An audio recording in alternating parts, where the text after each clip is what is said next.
Eu me chamo Si Gomes Barbosa, eu sou de Eusébio, Ceará, que é uma cidade na região metropolitana de Fortaleza.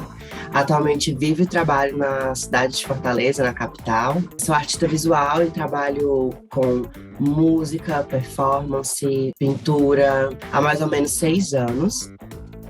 Dentre todos os meus trabalhos, eu acho que sempre tem uma poética que se relaciona muito forte com o segredo, a magia, o ritual e aquilo que compõe a vida travesti de forma geral.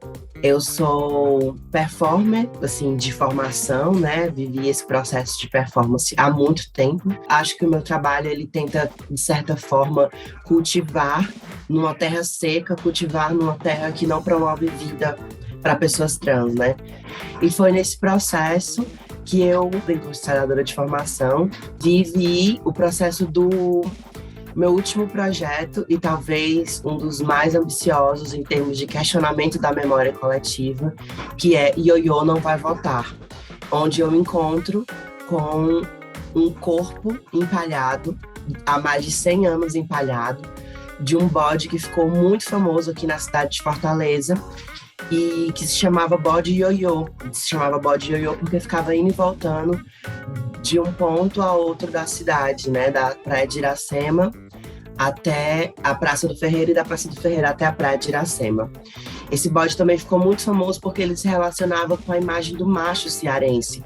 Ele era conhecido por beber cachaça, era conhecido por levantar a saia das meninas. Toda essa irreverência fez com que ele se tornasse um ícone e o objeto mais exposto da história do Museu do Ceará. Eu me encontro com esse bode e peço para que, assim como ele, lembrem de mim por mais de 100 anos. Lembrem das travestis, lembrem da vida trans de forma geral. Eu fiz uma eleição, competi com ele mais uma vez, porque ele ficou famoso por ter sido eleito a vereador na cidade de Fortaleza.